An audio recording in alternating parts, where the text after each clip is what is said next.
sazangdiki ne.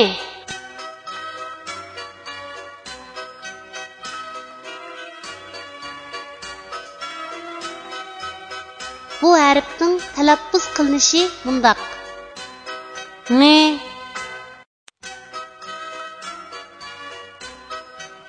Endi bu harfni o'z ichiga olgan misollarni ko'rib o'tamiz.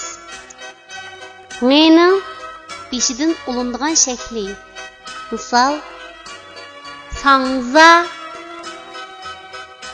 Ne'ning bosh va oyog'idan ulindigan shakli. Misol yingma. Ne'ning oyog'idan ulindigan shakli. Misol Hasın. Ne'ning ayrim shakli. Misol yang.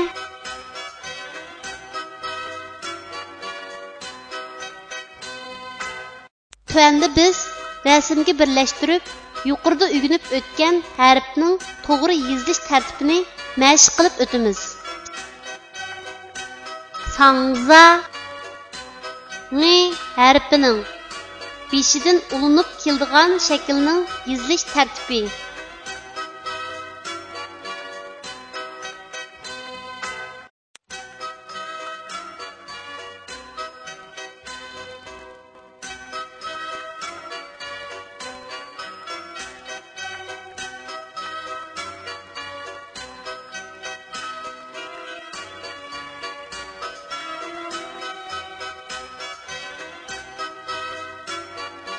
Yingma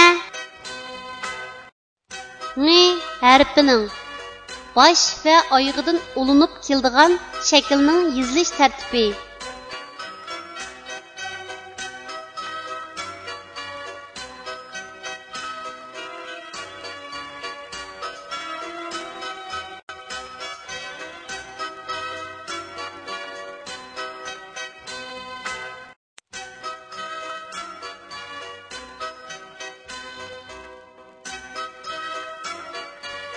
Hasın ne harfining oyog'idan ulinib keladigan shaklning yozilish tartibi.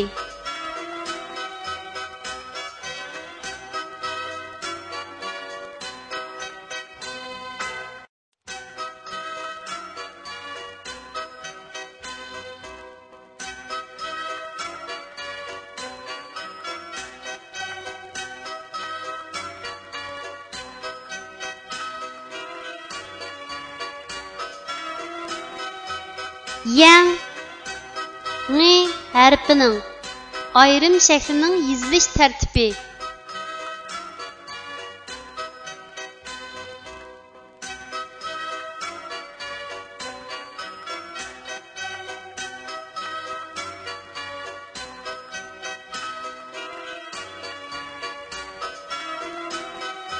Kichik do'stlar, tuandagi so'zlarni menga aytib o'qinglar. Ya, ngak, yangak, ye, ne, yenge, sing, ling, singling, sang, za, sangza, ya, lang, yalang, bu, lung, bulung, ga, zang, gazang, pa, rang, parang,